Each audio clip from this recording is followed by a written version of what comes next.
Picture a Roman villa in the spring of 50 AD. The courtyard smells faintly of olive oil and crushed herbs, sunlight filtering through colonnades onto polished stone. Servants move quietly, their eyes downcast. At the center, a wealthy landowner, his toga pristine, his stylus ready, looks not at his guests but at a girl. 14 years old, no older, her hair tied back hastily. She stands as still as she can while he circles her like a horse trader. He pulls her lips apart to inspect her teeth. He grips her wrist to judge bone thickness. Finally, he measures her hips with practiced hands. It is not affection, not even curiosity. It is calculation. Then comes the sound that cements her fate, the scratch of a stylus against wax. He opens a leather ledger and begins to write, not her name, but her estimated value. 12,000 sesterces, over 20 years, if she produces 8 healthy children. To him, she is not a person, but a projection of yield, a human investment chart waiting to be realized. This is not a livestock auction. It is human breeding, institutionalized, normalized, and, most disturbingly, celebrated by the very civilization we are taught to admire for law, art, and philosophy. The Romans perfected it, not by accident, not in whispers, but with the same bureaucratic precision they used to govern provinces and catalogue tax rolls. They applied mathematics, record-keeping, and even medical theory to something we instinctively recoil from: the systematic reduction of reproduction to profit. Archaeologists know this because in 1987, at a villa once owned by Marcus Licinius Crassus, Rome's richest man, they uncovered records that read less like household notes and more like livestock manuals. Crassus was already infamous for real estate speculation and ruthless profiteering, but what the ledgers revealed was worse. He had turned women's bodies into income streams, calculated like grain harvests or olive yields. A healthy 16-year-old woman cost perhaps 2,000 sesterces on the open market, but if she could produce 8 to 10 children, each worth 1,500 sesterces, as they grew into trained slaves, her lifetime value was projected at 6 to 7 times the initial purchase price. The math was cold and irrefutable. Enslaved fertility was an asset class. The ledgers catalogued menstrual cycles, pregnancy outcomes, and child mortality rates with clinical detail. Each line item reduced human suffering into numbers, into profit margins.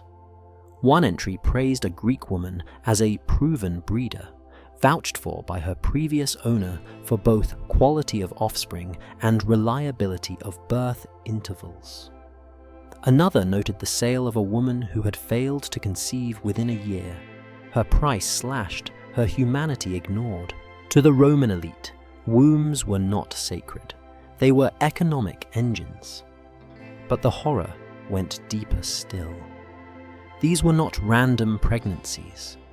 Just as a cattle farmer pairs bulls and cows to optimize traits, Roman masters deliberately matched enslaved men and women based on the characteristics they wanted to reproduce. Strong Thracian men were paired with women from regions renowned for artisanship. Beautiful women were forced with intelligent men to produce household servants who were both attractive and useful. The logic was chilling in its familiarity. Selective breeding long before the term was coined, a eugenics experiment disguised as estate management. Architecture supported this grim system.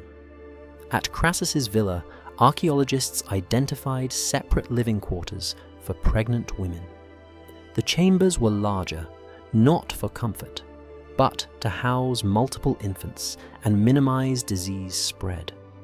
Nearby, small nurseries were designed for efficient surveillance. Mothers and children were commodities under constant assessment. The villa layout itself became a machine, designed to maximize reproductive efficiency while minimizing losses, human lives reduced to risk management. The evidence does not stop at ledgers and bricks. Forensic analysis of skeletons in Roman slave cemeteries confirms the toll. Pelvic deformations from repeated childbirth starting as young as 13, bone stress patterns from nutritional manipulation, and high maternal mortality rates treated not as tragedies but as expected costs. These bones speak of girls forced into adulthood overnight, their bodies broken under demands they could not escape. And yet, to Romans, this was rational. Manuals circulated among the educated elite, treating slave reproduction as part of agriculture. It was knowledge passed down like advice on planting olives or pruning vines. One could imagine a young Roman landowner leafing through such a manual, nodding thoughtfully as if reviewing farming strategies, while deciding the fate of women who had no voice in the process. This dissonance, the Rome of Cicero and Virgil, of aqueducts and amphitheatres, coexisting with ledger lines that treated a girl's fertility as capital, is what makes the story so disturbing. It is not simply cruelty, but cruelty disguised as civilization. Where we expect moral contradiction, we find instead chilling coherence. A society that invented legal codes and celebrated philosophy applied the same intellectual tools to refine human exploitation.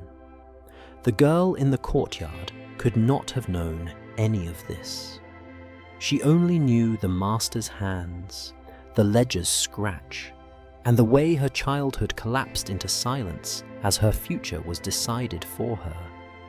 She would not be asked if she wanted children, nor when, nor with whom.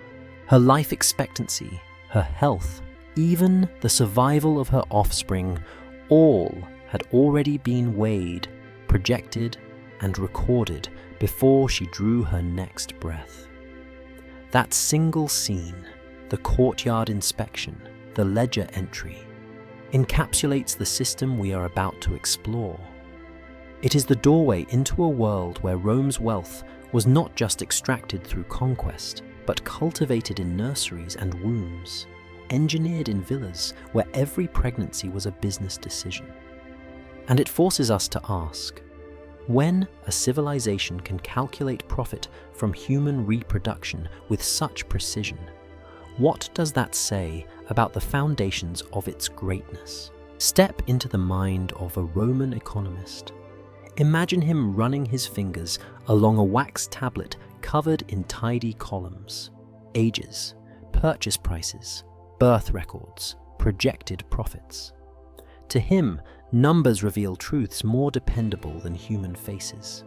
He is not guessing, he is calculating. And what he is calculating is not olive yield or vineyard output, but the fertility of enslaved women. The Romans called it scientia, knowledge applied to control. Agriculture, animal husbandry, and medicine all merged in the villa economy. When Roman masters looked at enslaved bodies, they saw not individuals but predictable systems, organisms whose reproductive potential could be studied, manipulated, and optimized. Fertility was not mysterious. It was a resource, like water or soil, waiting to be measured and maximized. Writings from the period prove this chilling pragmatism. Marcus Terentius Varro, whose agricultural manuals shaped villa management, devoted entire sections to the management of enslaved women, describing them with the same detached tone he used for cattle. Acquire females of good age, 12 to 16, for the longest productive years, he advised. Pair them with strong stock. Provide food sufficient for breeding. His words are clinical, his logic merciless. maximize reproductive yield while minimizing maternal death that would waste the investment. Girls as young as 12 were listed as optimal purchases, barely past childhood, yet already pressed into the machinery of Roman profit. Roman medical texts reveal the next layer of this system, the invasive procedures used to confirm a woman's breeding readiness. Physicians, often attached to large estates, conducted what they described as examinations, but were, in truth, violations. They tracked menstrual cycles with obsessive detail. They prescribed diets rich in grain and oil, not for maternal health, but to produce larger, stronger offspring who would fetch higher prices at market. Malnutrition was weaponized too, just enough food to sustain, never enough to empower. The enslaved woman's body was a field, and her master, the farmer, deciding when and how to sow. Even architecture reflected this mindset. Villas were designed with segregated spaces for pregnant women, larger rooms for those raising multiple infants, and nurseries supervised by older women who themselves had been successful breeders. Walls and corridors enforced surveillance. These were not homes, but human factories. Archaeologists, digging through the ruins of Tusculum and Pompeii, have uncovered these layouts. Birthing rooms, storage chambers for medical tools, courtyards repurposed for communal nursing. The stone itself whispers of an economy built on reproductive precision. The obsession with fertility went beyond individual bodies. It extended to breeding strategies. Just as animal breeders sought to improve herds, Roman masters experimented with pairings designed to produce desired traits. Tall men with strong musculature were paired with women from regions famed for skilled artisanship. Beautiful women were forced together with men noted for intelligence. The offspring destined for household service, where looks and cleverness mattered more than brute strength. Slave children became not accidents of life, but curated products of design. Their bodies, talents, even their personalities were anticipated before they took their first steps. But what made this system endure was its record-keeping. Romans were masters of documentation. At Crassus's villa, the ledgers were not anomalies. They were templates. Each pregnancy, each birth, each death was noted, reviewed, and cross-checked against profit expectations. Failure to conceive after a year was not a personal tragedy. It was an entry marked defective. As such, women were sold, often at reduced prices, and replaced with new stock. One Roman writer coldly compared this process to replacing barren livestock, proof that the logic of agriculture had been mapped directly onto human life. The psychological toll on the enslaved was immense, though their voices rarely appear in the surviving record. What we know, we read between the lines. The sale of a woman separated from her child, the sudden listing of an infant's death, the downgrading of a young mother who had miscarried twice. These sparse notations conceal lifetimes of grief. Yet, for the Romans, grief had no place in ledgers. Loss was merely a line item in a balance sheet. Modern forensic science adds flesh to these cold calculations. Analysis of skeletal remains from slave cemeteries reveals the scars of repeated childbirth.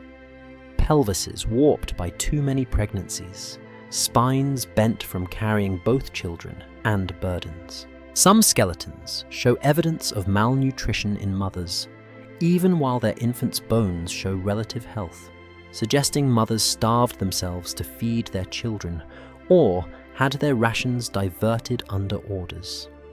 The human cost is etched permanently into bone, silent testimony to lives lived as experiments. Still, perhaps the most disturbing element is not the cruelty itself, but the coherence. The system worked because it made economic sense. A single healthy woman could, over 2 decades, generate wealth equivalent to several estates. Her children, trained in trades or sold in markets, fueled Rome's expansion into every corner of the Mediterranean. The empire's aqueducts, roads, and armies were sustained not just by conquest, but by the steady rhythm of pregnancies forced upon women whose names history did not preserve. Picture again that Roman economist, running his finger down a wax tablet filled with columns of figures. For him, the numbers prove order, stability, progress. For the enslaved women and their children, the same numbers meant captivity, exploitation, and despair. The contrast is unbearable, and yet it is essential to understand. Rome's greatness, the empire we are taught to revere, was not only built on marble and philosophy, it was built on the calculated harvesting of human fertility, and that knowledge forces us to confront a disturbing truth. When a society sees reproduction as a resource to be optimized, humanity itself begins to vanish, replaced by ledgers, manuals, and markets. What Rome perfected in its villas was not just slavery, but the reduction of life itself into an equation. And for the enslaved, there was no escape from the mathematics of profit. Imagine opening a Roman agricultural treatise and expecting advice about olive presses, vineyard slopes, or irrigation channels. Instead, you find a passage that could have been copied from a livestock manual. Except, the subjects are not cattle or sheep. They are human beings. This is where Roman literacy, its proud tradition of technical writing and administrative clarity, became the handmaiden of cruelty. It is the moment when agriculture turned into anatomy, when the villa became a laboratory not just for crops, but for wombs. Marcus Terentius Varro, the famed scholar of agriculture in the late Republic, stands out. His work, De Re Rustica, is often praised as a treasury of rural wisdom, yet buried within its lines is a program for human breeding. Varro recommended that estate owners purchase girls between 12 and 16 years old, the years when the body could endure repeated pregnancies and yield the greatest number of offspring over time. The ideal first birth, he claimed, should come at 15, giving the master 2 decades of reproductive use before maternal mortality or physical exhaustion that reduced value. To him, these were not tragedies, but calculations. A girl's pelvis was a resource, her menstrual cycle a timetable, her womb a yield curve. Dietary control was another instrument. Pregnant slaves were fed more generously, but the motive was not maternal well-being. It was profit. A stronger fetus meant a stronger infant, which in turn meant higher market prices.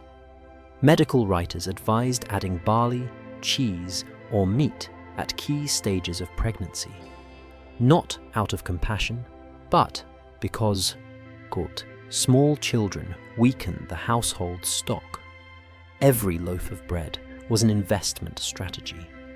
Male slaves were also reorganized into a system that eerily mimicked animal husbandry. Strong men, often called stallions in villa ledgers, were housed separately and used specifically for controlled pairings. Just as a horse breeder matched mares and stallions for speed or strength, Roman estate managers matched men and women to reproduce desired traits: muscular field workers, dexterous artisans, or docile domestic servants. Their reward was not freedom, but slightly better rations or a separate room. The language of breeding stripped them of individuality, recasting them as genetic tools. And what of those who failed to meet these brutal expectations? Varro was blunt. Women who did not conceive within 2 years were to be sold. Men who fathered weakly children too often could be reassigned to the mines, construction gangs, or other lethal forms of labor where their deaths were considered an efficient resolution of wasted investment. Culling, so natural in discussions of herds, was applied without hesitation to people.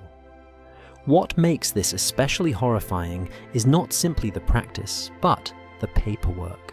Roman manuals read like proto-scientific treatises, filled with precise instructions, categories, and calculations. They recommended pairing by age, by temperament, even by regional stereotypes. Gauls for strength, Greeks for intelligence, Syrians for dexterity. To modernize, these are grotesque caricatures. To Roman landowners, they were data points in a breeding matrix. Literacy amplified cruelty, transforming violent impulse into bureaucratic procedure. Archaeology corroborates these texts. Excavations of villas reveal maternity wards tucked into estate layouts, designed to confine women during late pregnancy. Infant cemeteries show clustering of deaths in spring, a pattern that suggests coordinated breeding schedules. Masters wanted births timed for efficient weaning during harvest season. Skeletal remains of enslaved women display pelvic deformities from repeated childbirth starting in early adolescence, evidence that theory and practice were tragically aligned. And yet, the manuals also reveal the contradictions of Roman thought. Philosophers like Seneca or Cicero wrote eloquently about virtue, duty, and justice, while agriculturalists in the same cultural milieu advised treating women's bodies as breeding machines. Rome prided itself on law, but here law was silent or complicit. A girl's humanity could be reduced to a line in a ledger, her future decided by a handbook on estate management. The chilling part is how ordinary it became. These texts were not locked in secret archives. They were copied, read, and taught in villa schools for generations. Their advice flowed across centuries, guiding not just one cruel magnate, but countless estate managers. Breeding became as standardized as pruning vines or fattening pigs. It is tempting to dismiss these manuals as outliers, the eccentric cruelty of a few. But their survival in multiple copies, preserved by medieval scribes, suggests otherwise. They were valued, studied, and transmitted because they were seen as practical knowledge. Rome's intellectual sophistication, its literacy, its penchant for cataloguing, its obsession with efficiency, did not curb exploitation. It sharpened it. When we read these passages today, the dissonance is staggering. A society that built aqueducts, codified law, and composed poetry also engineered birth schedules, calculated reproductive profit, and culled children for economic loss. Civilization and cruelty were not opposites in Rome, they were twin engines. And nowhere is that clearer than in these manuals, where the language of agriculture slid seamlessly into the anatomy of human bondage. What Rome left us here is more than a record of exploitation. It is a warning about the power of literacy and administration. The same skills that can preserve knowledge, build cities, or sustain communities can also be weaponized to strip people of their humanity. A ledger is never neutral. A manual is never innocent. They carry the moral weight of what they are used to justify. Picture the arrival of a new captive at a Roman villa. She may have been seized in war, purchased at auction, or traded like cargo across the Mediterranean. She is still young, still carrying the memory of a family, a language, and a sense of herself as someone more than a commodity. All of that is about to be dismantled with chilling precision. The Romans called it a domestication period. The term sounds almost pastoral, as if one were taming a wild animal. And in the logic of the villa, that is exactly what it was.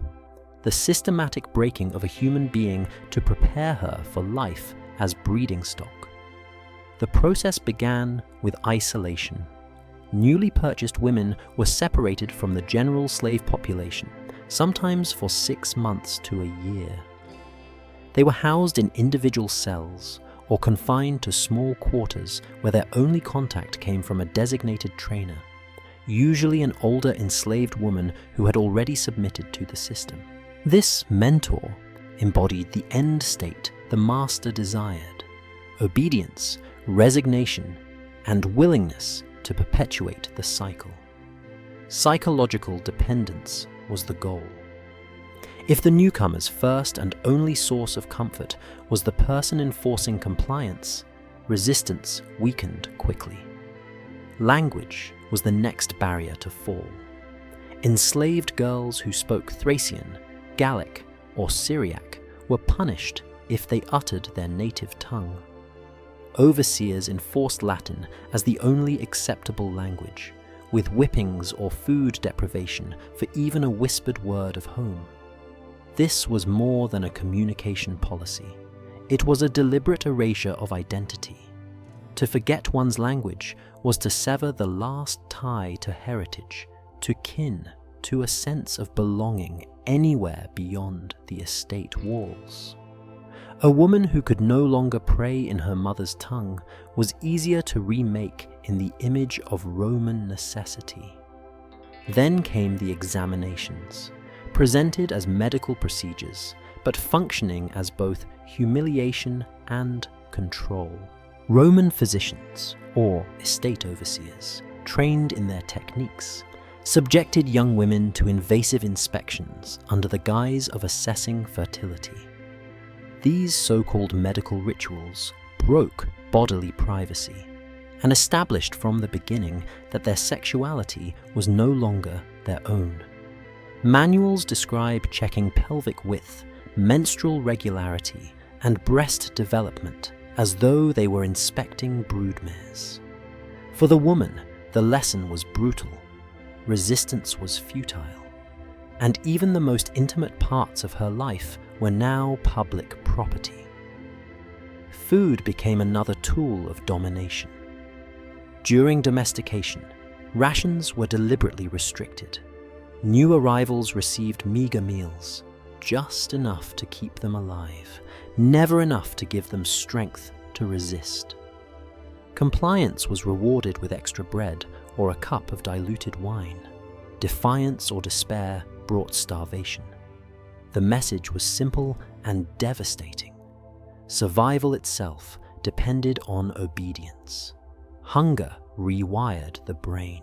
Over time, the connection between submission and sustenance became automatic. Family ties were systematically broken as well. Women who arrived with children were separated immediately. Infants might be sold to another household, or sent to the villa nursery where they were raised communally and taught loyalty only to their masters. The threat of harm to one's child became a permanent leash. Mothers learned that their reproductive role was valuable, but their maternal bond was dangerous and had to be weakened. Masters prized a woman who could give birth yet show little protest when her child was taken. In villa records, such women were praised as efficient stock. The conditioning was relentless, and it produced measurable outcomes. A fully broken enslaved woman displayed certain traits that overseers recorded with satisfaction: automatic sexual submission, reduced maternal attachment, willingness to instruct and discipline newcomers, and an absence of escape attempts. In essence, she was transformed from a person into a system, reproducing the cycle of her own subjugation. Modern psychology has language for this process: dependency, learned helplessness, trauma bonding. But to the Romans, it was simply good management. A domesticated woman was predictable. She would bear children without protest, accept the loss of those children, and even participate in the training of others. Her brokenness became a form of value added. And yet, within this darkness, flickers of humanity remained. Archaeological evidence of charms buried in slave quarters, small figurines, scratched symbols, even makeshift amulets, suggests that women clung to fragments of their old identities. They hid prayers in gestures, whispered lullabies in forbidden languages, and carved secret marks into walls. Masters may have thought they had erased the person, but traces of resistance survived in tiny, stubborn acts of memory. The villa system thrived on the illusion that domestication erased all humanity. In reality, it created a brutal duality: a public self of compliance and an inner self of buried grief, anger, and endurance. Rome mistook silence for surrender, when in truth it was often the mask of survival. The cruelty of domestication was not in its violence alone, but in its intent to kill the idea of selfhood. To turn a girl into breeding stock required not only chains on her body, but erasure of her story, her family, her voice. The manuals taught overseers how to achieve this step by step. And Rome, with its obsession for order, recorded it all. The result was a system in which human beings could be managed as predictably as vineyards or herds. If the breaking of a captive was the immediate work of Rome's slave-breeding machine, the long game was even more chilling. It was not enough to tame an individual woman into compliance. The real profit lay in creating generations who had never tasted freedom, who never even imagined it. These were the Vernae, house-born slaves, bred, raised, and trained entirely within the villa system. To Roman landowners, the Verna was the perfect investment. Loyal, not out of choice, but because loyalty was all they had ever known. From the moment of birth, a Verna's life was planned with the same precision as the crops in the surrounding fields. Breeding schedules were arranged so that multiple women gave birth around the same season, usually spring. This was not about coincidence or natural rhythm. It was agricultural management applied to human beings. Spring births meant infants could be weaned, when grain harvests brought relative abundance, maximizing both maternal productivity and infant survival. The villa's nursery was not a place of maternal bonding, but an institution designed to process as many infants as efficiently as possible. Newborns were immediately evaluated. Roman records describe inspections for defects, limb irregularities, weak lungs, visible illness. Infants deemed too frail to become profitable were often discarded quietly, buried without ceremony in the earth outside villa walls. The graves unearthed by archaeologists, tiny skeletons, some no older than a few weeks, tell us that acceptable loss was built into the system from the start. Those who survived were branded or tattooed, marked with symbols that recorded their year of birth, their parentage, and sometimes their intended specialization. The baby's body became a living ledger before it had even opened its eyes fully to the world. The separation from mothers was swift and deliberate. After weaning, often within a year or two, infants were moved into communal nurseries, overseen by older female slaves, whose task was not maternal care, but conditioning. The goal was to prevent strong attachments between mother and child, bonds that might lead to rebellion or despair when families were later separated by sale. Instead, the Vernae grew up regarding the estate itself as parent, the overseer as guardian, the master as ultimate authority. Family memory, so central to free Romans' sense of honor and identity, was systematically erased in those who were destined to serve. Education began early. For most, training meant practical skills, sweeping floors, tending fields, weaving cloth, shaping clay. But even this was carefully tiered.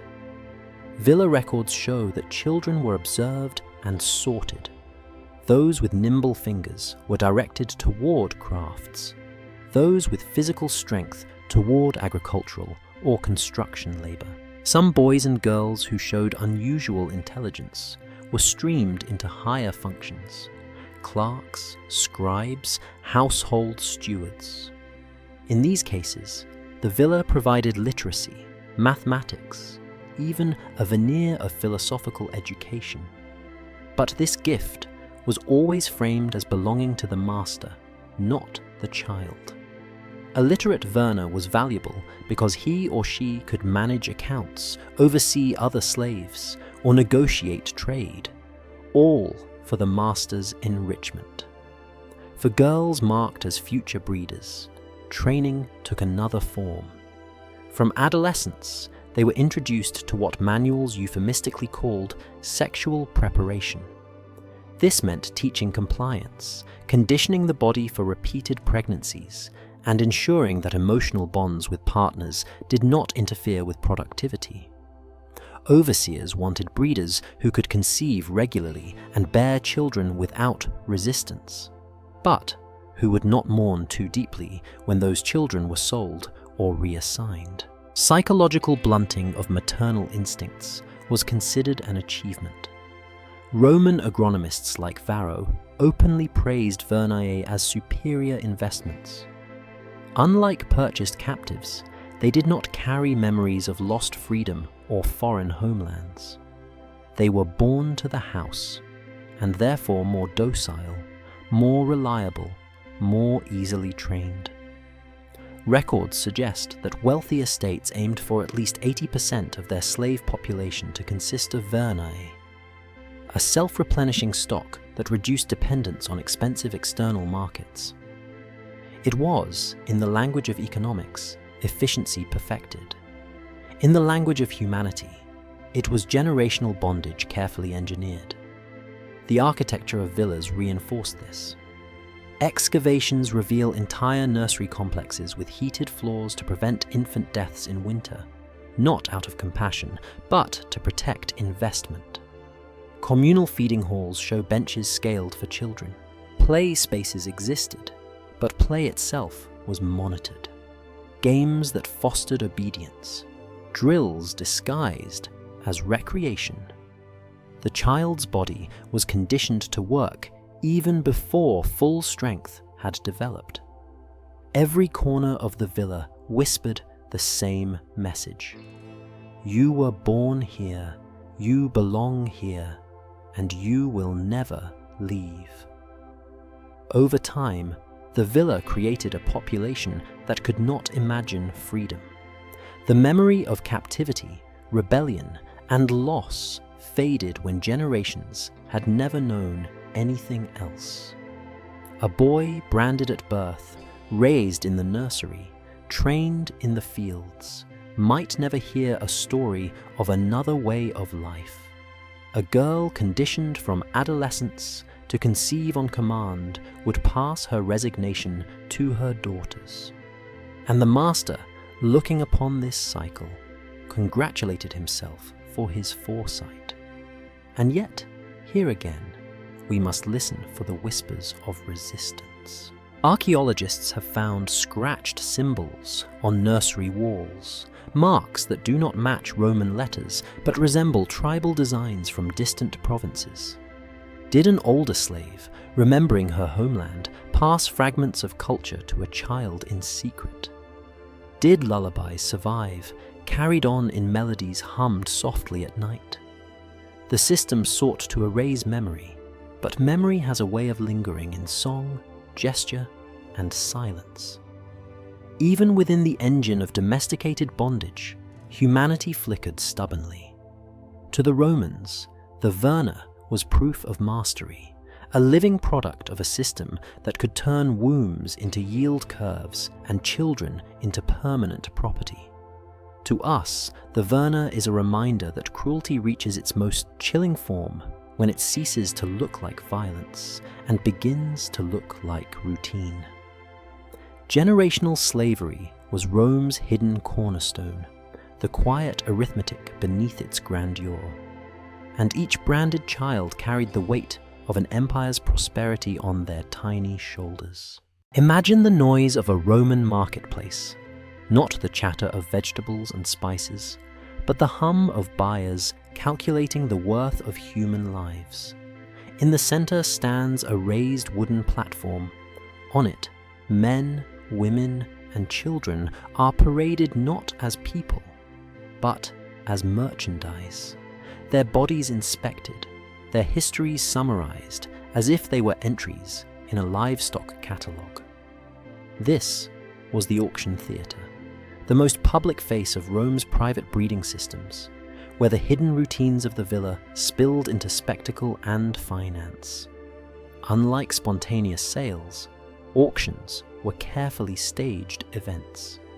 Breeding slaves, those proven fertile or born within the villa system, were separated from general laborers. They were the premium stock, marked with brands or tattoos that proved lineage. Just as horse breeders showcased pedigrees, auctioneers recited records. This woman, age 19, has already borne 3 healthy children. 2 live, 1 male assigned to craft training, 1 female marked as future breeder. Buyers listened, calculated, and raised bids accordingly. Proven fertility commanded a premium price. The examinations were invasive and humiliating, designed to assure buyers that promises matched reality. Women were forced to strip, their teeth and breasts inspected for signs of health and prior nursing. Internal examinations were not uncommon, conducted publicly under the guise of ensuring reproductive capacity. Men were handled just as crudely, their genitals examined for size and form, their bodies flexed for strength. To the Romans, this was not indecent.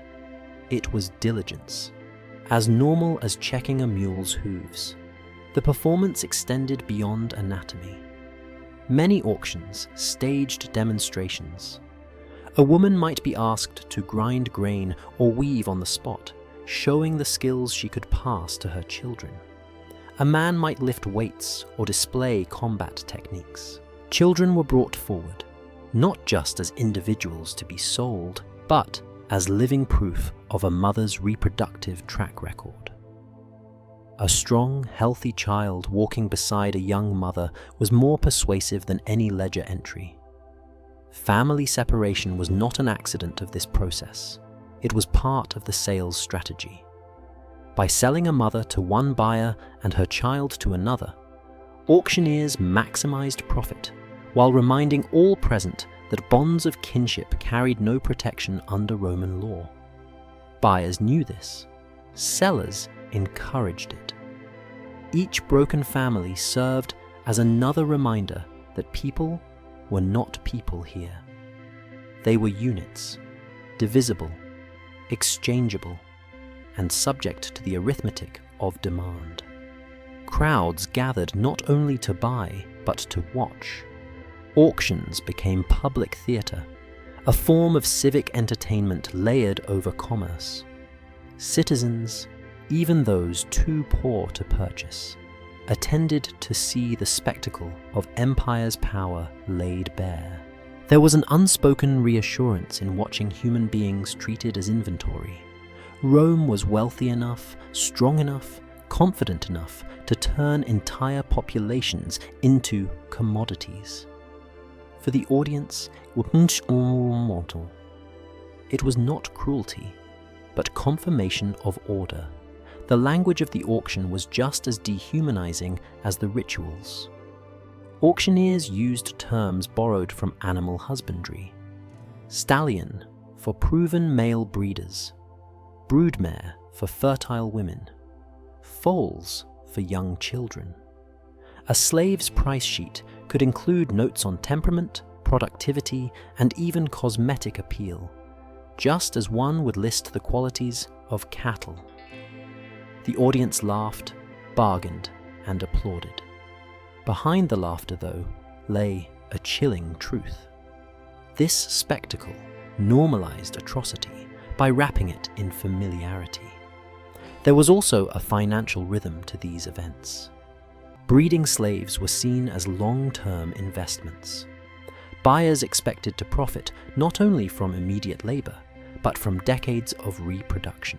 Ledgers circulated at auctions showed estimated lifetime yield, projecting how many children a woman might bear, how many years of labor a man might provide, how offspring could diversify a household's workforce.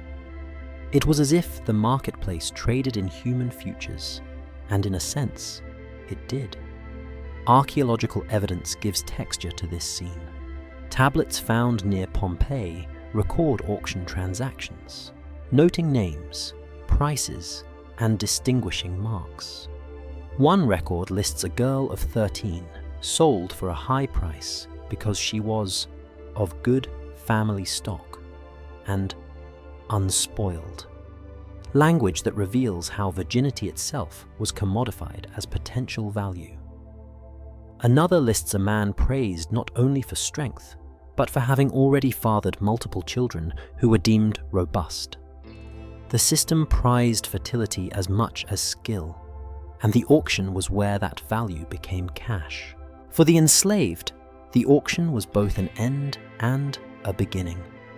The end of whatever fragile stability they had known in the villa or the family unit, and the beginning of a new cycle of labor, coercion, and often repeated sale.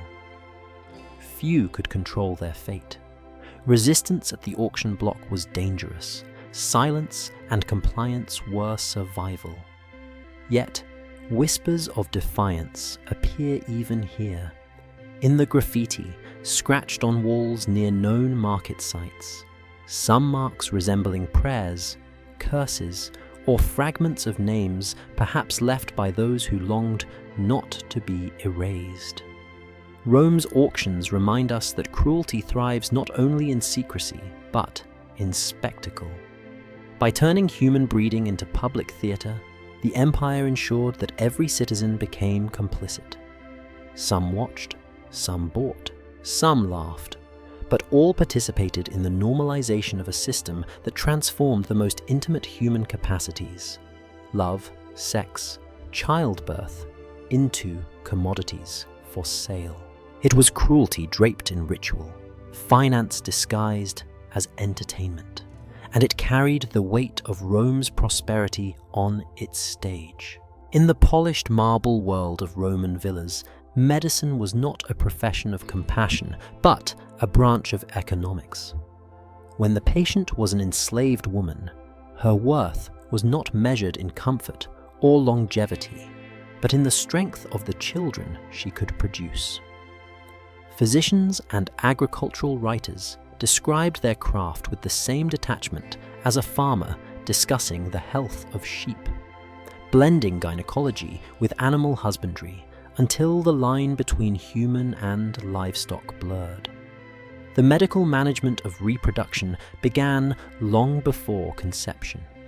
Manuals by agronomists like Varro and medical writers like Soranus of Ephesus contained detailed instructions on how to regulate the bodies of enslaved women. Menstrual cycles were tracked obsessively, logged in villa ledgers alongside entries about crop yields and weather. A girl's first period marked not a private milestone, but an economic event. The countdown to profitable childbearing had begun. Pregnancy was orchestrated with precision.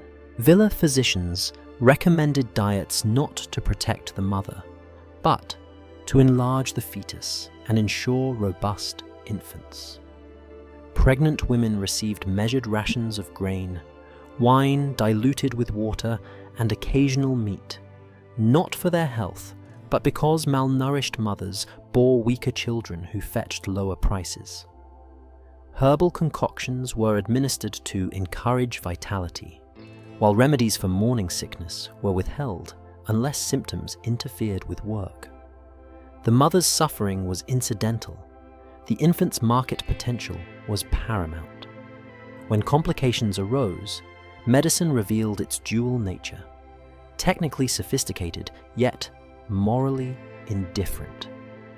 Archaeological finds of surgical instruments from villa sites include obstetric hooks, forceps, and scalpels, many designed for procedures that prioritize the child's survival over the mother's.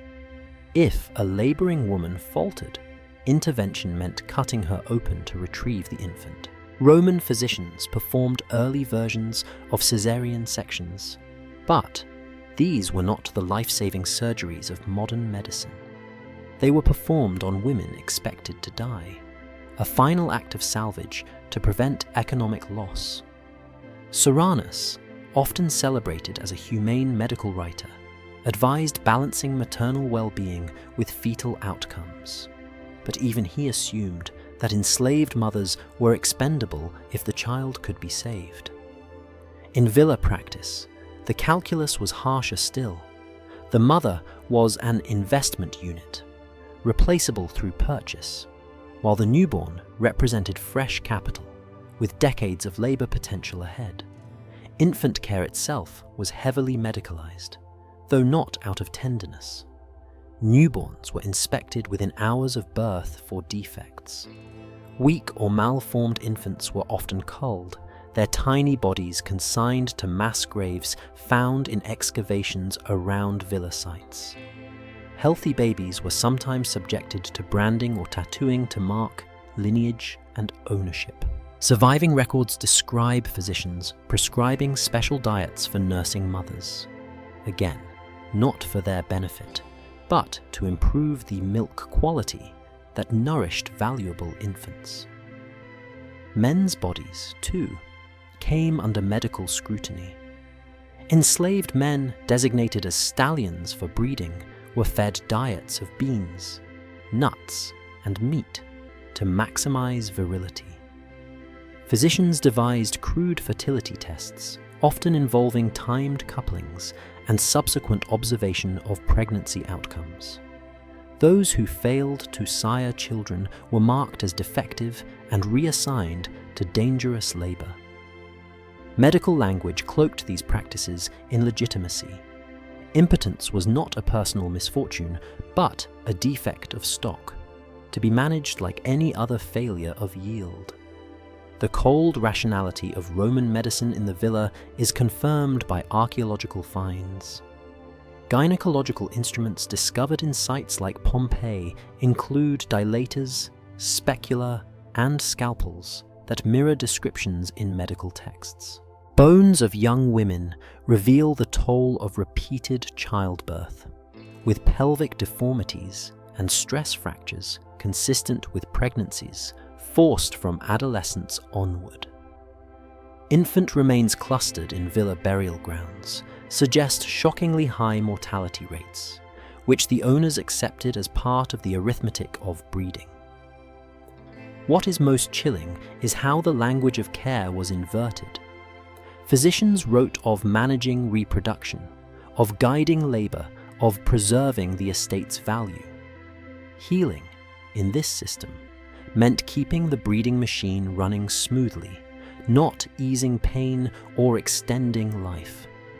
Compassion was irrelevant. Efficiency was everything.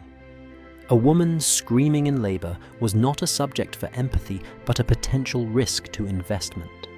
A physician's duty was to extract value from the body, not preserve the person within it. And yet, hidden within this system of calculated cruelty, flickers of humanity sometimes appear.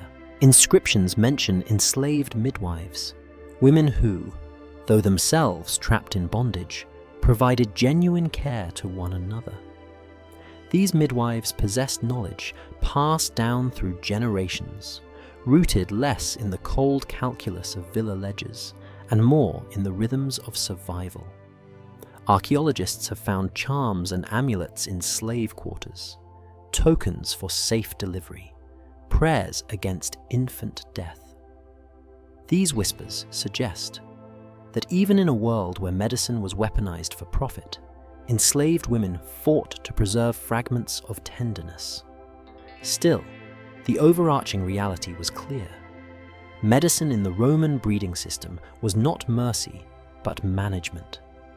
It was the transformation of healing into another arm of exploitation, the conversion of wombs into economic engines and infants into commodities. Rome's physicians, often celebrated as pioneers of science, were also complicit in applying their knowledge to dehumanization. Their instruments, their diets, their surgical techniques, all were tools sharpened against the enslaved body.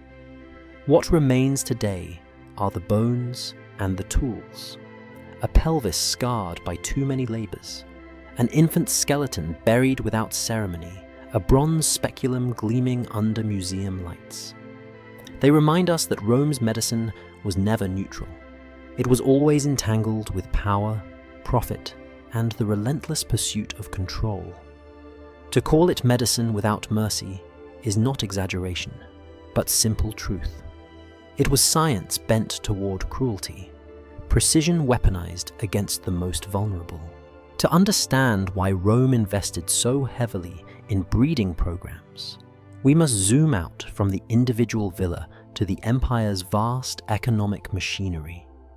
The womb was not only a site of private exploitation, it was a cornerstone of Rome's prosperity. For centuries, the empire's insatiable appetite for labor was fed not only by conquest, but by the quiet, relentless arithmetic of reproduction. And in many cases, breeding outperformed constant purchase. War was expensive. Capturing new slaves required armies, campaigns, supply chains, and risk. Victories brought sudden influxes of captives, but these surpluses were uneven and unreliable. By contrast, a villa that bred its own enslaved population created a stable, renewable workforce, human beings as self-replicating capital.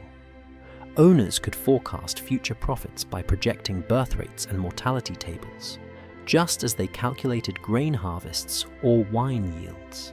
The ledgers make this clear. A 16-year-old enslaved woman might be purchased for 2,000 sestertii. If she bore 8 children, each valued at 1,500, her lifetime output could exceed 12,000. Deduct the costs of food, clothing, and minimal medical attention, and the margins remained extraordinary. A mother's body, stretched to exhaustion, was the equivalent of an orchard. Planted young, forced to yield until barren, then discarded when unproductive. These calculations shaped architecture itself. Villas contained entire reproductive infrastructures, separate quarters for pregnant women, nurseries, and training yards for toddlers. The estates operated like factories. Babies were not accidental, they were scheduled. Births were clustered seasonally so that resources, wet nurses, grain allocations, medical supervision, could be concentrated efficiently. Every brick and floor plan reflected the reality that enslaved bodies were part of Rome's most valuable supply chain. The macroeconomics reinforced this system. A stable breeding population reduced dependency on slave markets, shielding owners from sudden price spikes after wars or political crises.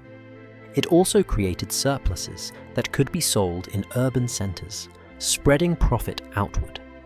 A villa might raise children until age 5 or 6, then auction them in Rome, where demand for domestics, artisans, and sex slaves was constant. Thus, the birth of each enslaved infant was not just a private event, but part of a wider economic ecosystem stretching from countryside estates to the capital's bustling slave markets. Taxes and state revenues also fed on this cycle. Children born into slavery were counted as property, swelling the assets of wealthy households, which in turn underpinned the fiscal health of the empire. A landowner with hundreds of enslaved workers was not simply a farmer. He was a financier, his nursery a kind of bank vault stocked with living capital. Roman law enshrined this logic. Children inherited their mother's enslaved status automatically, ensuring that the womb itself functioned as a perpetual generator of property. The cold language of agricultural manuals revealed how deeply this economic reasoning permeated elite thought. Writers like Varro did not simply describe how to maximize livestock productivity. They applied the same principles to humans without hesitation. A well-managed estate, they argued, should aim for reproductive self-sufficiency, its enslaved population replacing itself, generation after generation. Slave breeding was not an aberration, but an ideal. To fail in this duty was considered managerial negligence. The rewards for efficiency were immense. Men like Marcus Licinius Crassus, often remembered as one of Rome's richest figures, owed much of their wealth not just to conquest or real estate, but to the breeding programs run on their estates. His ledgers, unearthed in fragments, reveal profits that dwarfed the returns from crops or livestock. Human reproduction was the empire's most lucrative harvest, but these profits were bought at immense human cost. Every infant death, every maternal collapse was tallied as loss in ledgers, no different than spoiled wine or blighted grain. The fact that these deaths were expected, factored into the business model, speaks to how completely cruelty had been absorbed into the logic of economics. If 20 pregnancies yielded 10 surviving children, this was not seen as tragedy, but as acceptable efficiency. The incentives rippled outward. Urban elites invested in estates precisely because they offered not just agricultural output, but reproductive returns. Provincial governors, charged with maintaining tax revenues, turned a blind eye to the cruelty so long as villa populations remained stable. Even physicians and midwives, themselves often enslaved, were drawn into the system, their knowledge harnessed not to heal but to protect investments. Rome's prosperity then was built not only on conquest, but on a quieter form of violence. The economy of the womb meant that every feast in a senator's villa, every marble column raised in the forum, was underwritten by the forced reproduction of enslaved women and the monetization of their children. Civilization and atrocity marched hand in hand, each feeding the other. And because the system was profitable, it endured. Wars ended, emperors rose and fell, but the ledgers continued, generation after generation, reducing human lives to numbers on a page. The economy of the womb became Rome's hidden engine, less visible than triumphal arches, but just as central to its power. The story of Spartacus is often told as that of a gladiator who defied Rome, a man who turned chains into swords and inspired thousands to rebel. But hidden within the familiar narrative of battlefield clashes and crucifixions lies another dimension, one rarely acknowledged in school books. Spartacus was not just waging war against Roman legions. He was waging war against Rome's future, its breeding machine. To destroy the empire's military power, one might cut down soldiers. To undermine its wealth, one might plunder treasure. But Spartacus saw deeper. He and his followers understood that Rome's true strength was its ability to replace slaves faster than rebellion or attrition could deplete them. The nurseries of the great villas, the ledgers filled with birth schedules, the carefully guarded stallions and breeding mothers. These were the blueprints of Roman resilience. To strike at them was to strike at the empire's beating heart.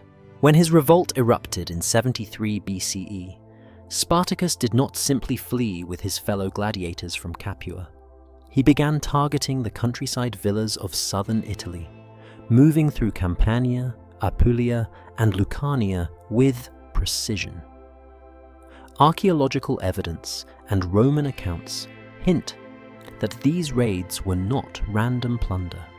They were deliberate attacks on the infrastructure of human reproduction. Villas with nurseries were burned first. Records and ledgers, often kept in storerooms near the slave quarters, were set aflame.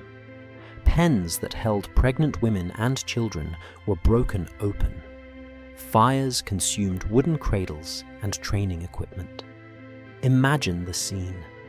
A villa lord returning from the city to find his estate's most valuable assets gone. Not the grain or livestock, but the women and children on whom his fortune depended.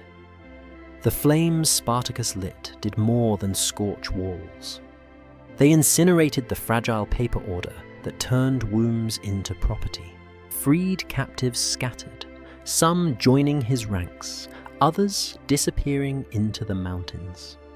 Rome's economic calculations were suddenly in jeopardy.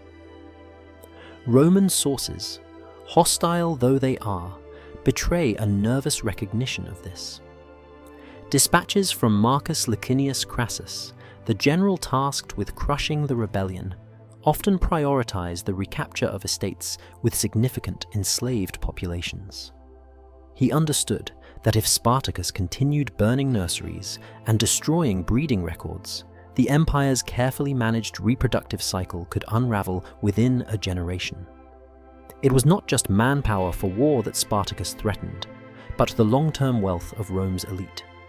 We can imagine how these raids struck terror into the Senate. For centuries, slave revolts had flared, but they had been local, quickly extinguished. Spartacus's genius was not only his battlefield skill, but his recognition that Rome's system was not sustained by steel alone. It was sustained by wombs, by ledgers, by the silent arithmetic of reproduction. By tearing apart this machinery, he was planting seeds of fear more potent than any battlefield defeat. For the enslaved themselves, the liberation of breeding facilities carried profound symbolic weight. A gladiator revolt was dangerous, but it involved men already hardened to violence. The release of women and children from reproductive bondage struck at the deepest layer of Rome's control. Enslaved mothers, long told their children were not theirs to raise, but commodities to be sold, suddenly walked free with infants in their arms. Girls marked for early pregnancies were spared. Young boys branded as future stallions were unchained. For a brief moment, the natural bonds Rome had so meticulously severed were restored. Archaeological digs in areas touched by the revolt show signs of deliberate destruction. At villas in southern Campania, charred remains of nursery furniture and fragments of burnt ledgers have been found, mixed with broken chains and scattered toys. This was not looting. It was targeted annihilation of the reproductive order, a rebellion that understood the power of memory. Destroy the records, and a child's parentage could no longer be commodified. Burn the branding irons, and future generations could not be marked like livestock. Yet, the empire responded with ferocity. Crassus and his forces made retaking breeding estates a priority. Villas were rebuilt, nurseries restocked. Freed children, if recaptured, were often executed publicly as warnings. Rome's retaliation was not just about crushing rebellion, it was about reasserting ownership over the very future Spartacus had tried to liberate. The aftermath is infamous. 6,000 rebels crucified along the Appian Way, their bodies rotting in the sun, a grotesque reminder of Rome's power. But what is less remembered is the disproportionate punishment meted out to women who had aided Spartacus's campaign. Many were crucified or sold into brothels, their crime not simply rebellion, but defiance of Rome's reproductive order. In their resistance, Rome saw not just insurrection, but a challenge to the machinery that underpinned its civilization. And yet, though Spartacus's revolt failed militarily, the image of fire in the nurseries endures. It was, in its own way, a counter-blueprint, a recognition that if Rome could reduce human life to ledgers, then rebellion could target those ledgers as weapons. The revolt forced Rome to reveal its priorities. Grain could be replaced, temples rebuilt. But the loss of future generations terrified the Senate more than any lost battle. The revolt reminds us of a fundamental truth. Control of reproduction is control of destiny. Rome knew it, Spartacus knew it. And the clash between them was not just over land or freedom, but over the very future Rome sought to breed into existence. History often leaves behind two kinds of evidence: the stories written by victors and the silent testimony of the earth. In the case of Rome's breeding programs, it is the second that speaks the loudest. Stones, bones, and broken tools whisper what the texts prefer to disguise: the everyday machinery of turning human life into arithmetic. Archaeologists working in Italy and across the former Roman Empire have uncovered the bricks of villas and the bones of the enslaved, and together they reconstruct the blueprint of a system designed not just for labor, but for reproduction. Villas like those near Tusculum, Pompeii, and in Campania reveal layouts that are too deliberate to be accidental. Separate wings, often cordoned off from the main household, contained maternity chambers. These rooms were small, often bare, with narrow beds and clay lamps. Heating systems, sophisticated underfloor hypocausts, usually reserved for the comfort of elite bathhouses, were redirected here to stabilize infant health.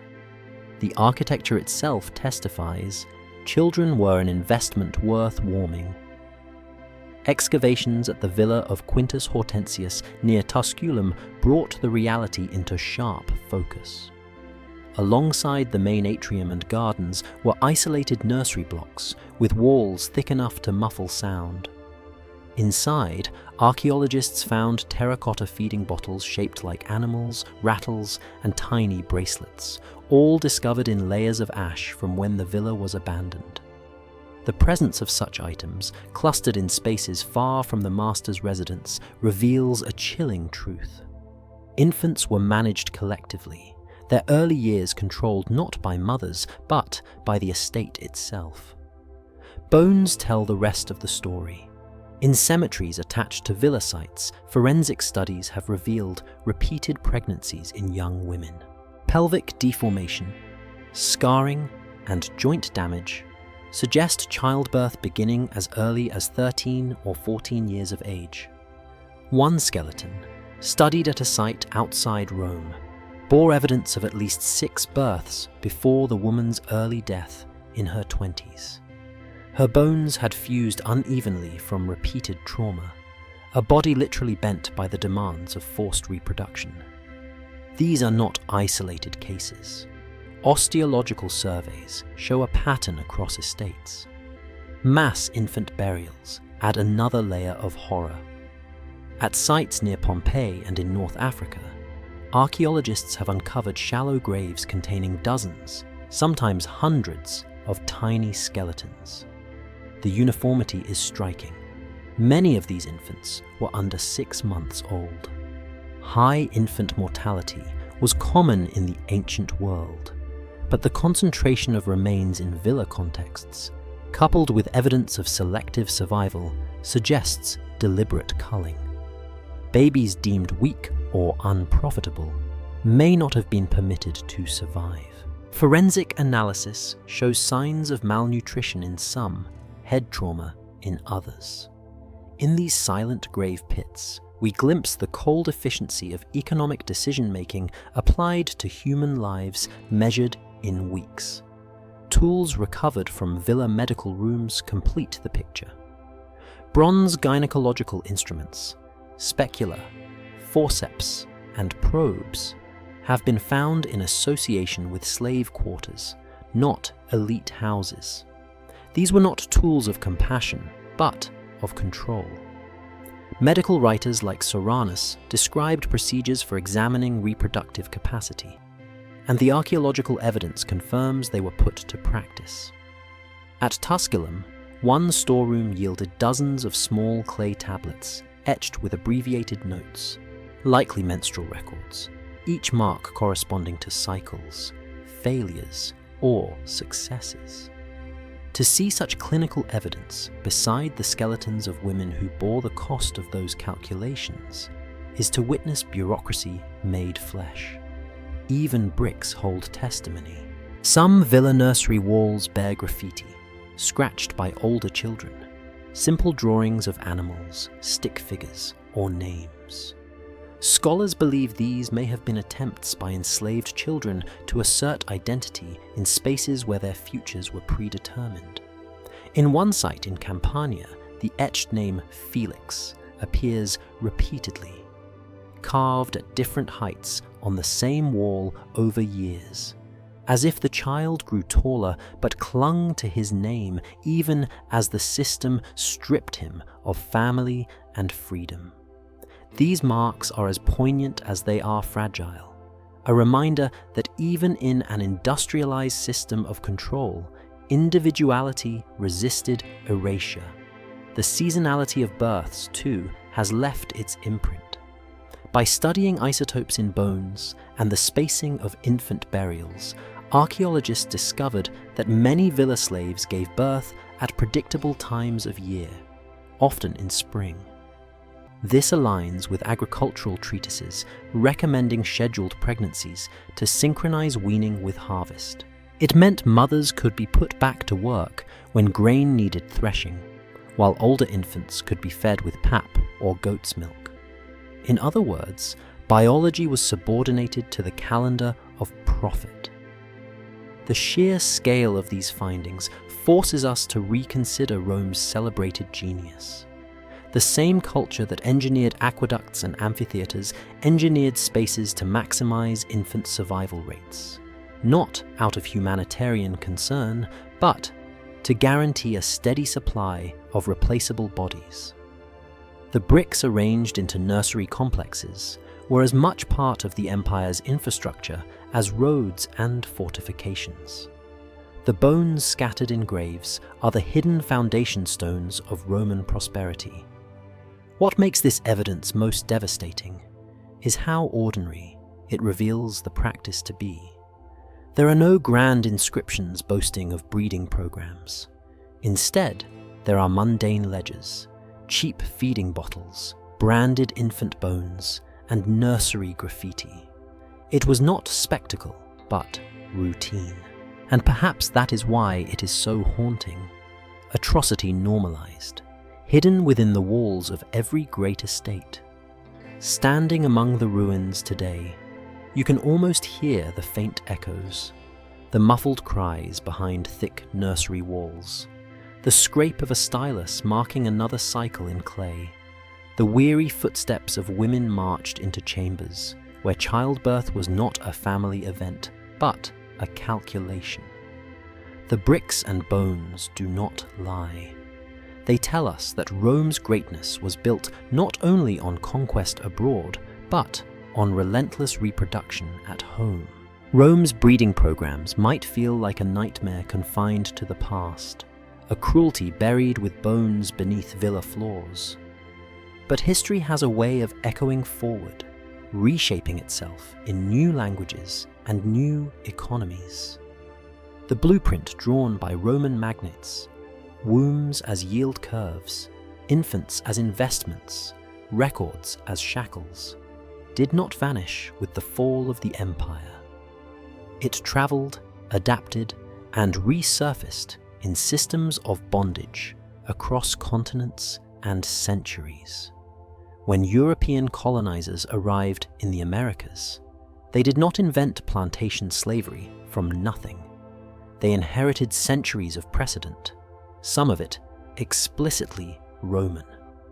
16th and 17th century plantation manuals often cited Varro and Columella, Roman agronomists whose words on managing livestock had quietly been applied to human beings. To read these colonial texts is to hear faint but unmistakable Roman voices whispering across time. Buy young women, feed them to breed, separate children for efficiency, sell those who fail. The logic remained intact even when cloaked in new justifications. Racial hierarchies replacing Roman citizenship distinctions. Christianity replacing pagan religion. On Caribbean sugar plantations, enslaved women were valued not only for labor in the fields, but for their capacity to reproduce the next generation of workers. Estate ledgers survive that are eerily similar to Roman villa accounts. Tables tracking births, infant survival rates, and maternal productivity. Some planters even bred slaves for specialized skills, pairing men and women thought likely to produce children suited for house service, field labor, or artisanal crafts. The Roman pairing of stallions with chosen women found a direct echo in the American South, where enslaved men were sometimes forced into stud roles, rewarded with rations or small privileges for impregnating multiple women. Even resistance bore resemblance. Just as Spartacus targeted nurseries and breeding facilities, enslaved women in the Americas sometimes resisted by controlling their own reproduction. Archaeological and oral histories describe the use of herbal contraceptives or deliberate abortion as acts of rebellion, a refusal to allow their wombs to serve the master's ledger. These acts, dangerous and often deadly, represent the same instinct Spartacus embodied. Deny the oppressor the next generation. Strike at the system's foundation. The echoes do not stop with plantations. Modern systems of trafficking and forced labor still deploy the psychological techniques pioneered in Roman villas. Isolation of victims, destruction of personal identity, use of food as a lever of control. All these were described in villa manuals and reappear in the testimonies of women trafficked today.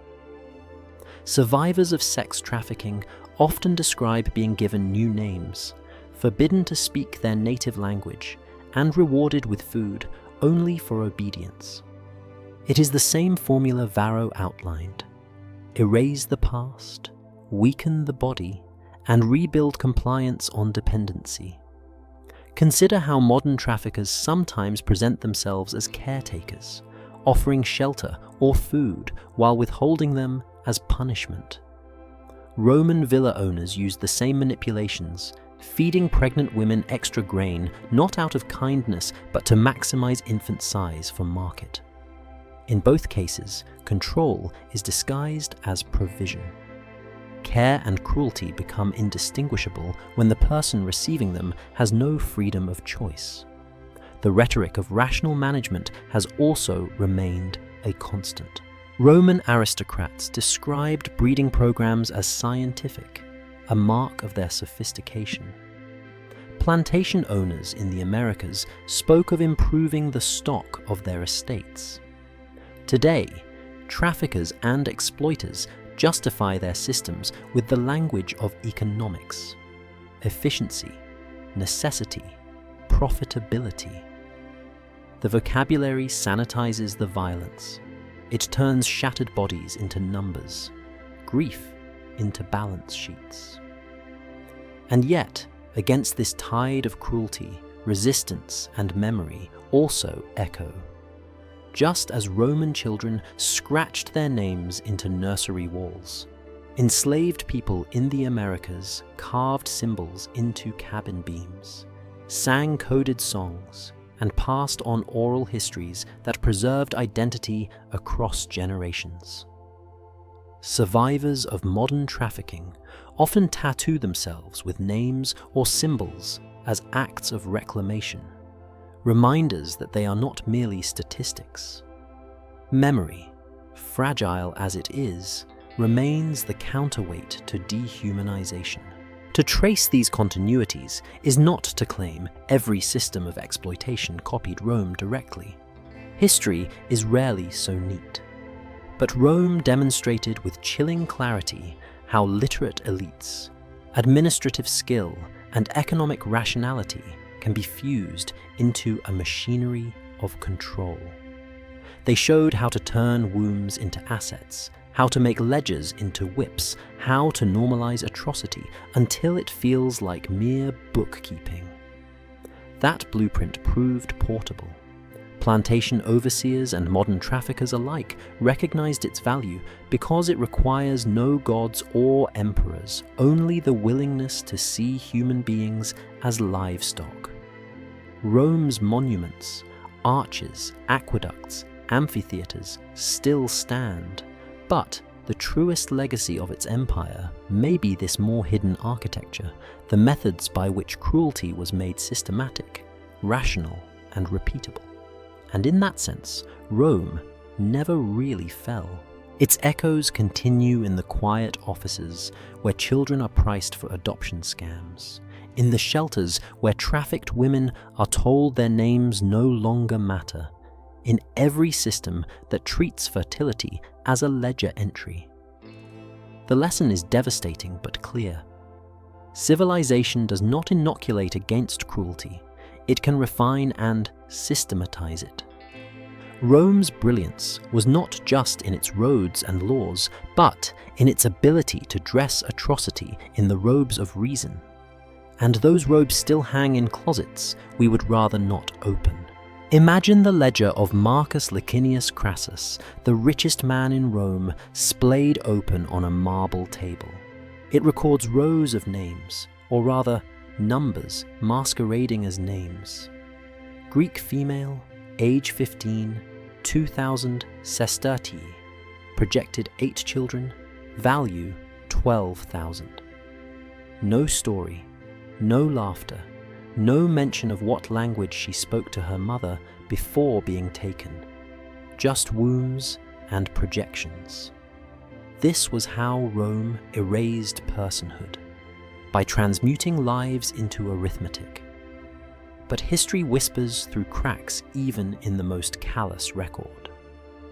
Archaeologists sometimes find scratched marks in nursery walls of Roman villas, childish drawings of animals, stick figures, a wobbly attempt at a name. These marks are traces of children born as vernae, house-born slaves bred to know no other life. In the ledger, they are birth year codes, valued for their obedience. But in the scratch of a hand, they become children again, human in their clumsy joy. Roman writers themselves occasionally revealed the humanity they tried to suppress. In his letters, Seneca notes seeing young slaves in patrician households and remarks on their spirit, their mischief, their eagerness to learn. He does not mention that many of these children were the products of systematic breeding programs, nor that their mothers were forced into cycles of pregnancy until their bodies collapsed. But in the rare flash of description, the numbers briefly acquire faces. Think of the women recorded only as failed breeders. In villa manuals, their worth drops to near zero after 2 years without conception. They are marked for sale into harsher labor, their names erased, their identities reduced to negative yield. Yet, They were people who grieved, who bled, who remembered children taken from them. The record tells us they were losses. The truth is, they were survivors of a system designed to strip them of every tie except to Rome's economy. This is why we must resist reading Roman breeding programs as dry logistics. Behind every line item was a person whose name has been rubbed out by centuries of bureaucratic violence. The ledgers are intact, but the lullabies are gone. The architectural ruins are preserved, but the voices of the mothers echo only in silence. To restore their memory requires imagination anchored by archaeology, a willingness to peer through cracks in stone and ink. We can piece together fragments. A Greek woman purchased for her exceptional fertility might have carried stories of Homer, whispered them to her children before they were taken.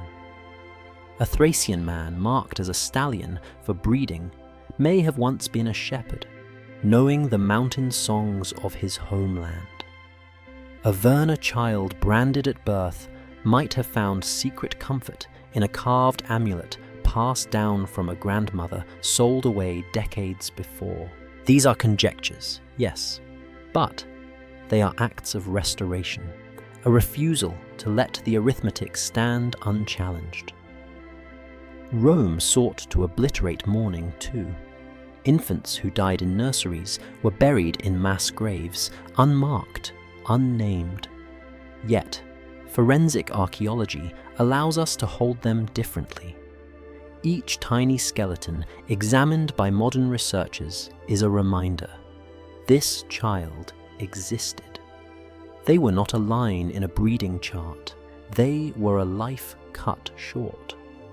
To say names, not numbers, is to rehumanize these remains, to lift them out of Rome's cold calculus. And beyond the graves, beyond the records, the memory of exploitation echoes in how we tell stories today. When we romanticize Rome as lawgiver and road builder, without acknowledging the machinery of human breeding that fueled its economy, we become complicit in the same erasure. The marble temples impress us, but they were funded by ledgers of forced fertility. The aqueducts endure, but so too should the memories of the women whose wombs kept the empire's estates supplied with bodies. The reckoning is not only with Rome. Every system since that has reduced human life to inventory has walked in its footsteps. Plantations, trafficking rings, colonial labor camps. Each of these borrowed Rome's blueprint, and each depended on the silence of survivors and the erasure of names. To resist, we must remember, not as numbers, but as people. Perhaps the truest measure of civilization is not the grandeur of its monuments, but the dignity it affords its most vulnerable. By that measure, Rome faltered. But by remembering those it tried to erase, we offer them something Rome denied: recognition. So let us close here, not with Crassus's ledgers, but with an act of quiet defiance. To picture not rows of figures, but a girl in a villa courtyard, frightened, trying to cling to the memory of her mother's voice. To imagine not birth year codes, but children laughing in the nurseries before silence fell. To see not breeding stock, but human beings who endured in the shadows of empire. Their names are lost to us, but the refusal to reduce them to numbers, that, at least, is something we can give back.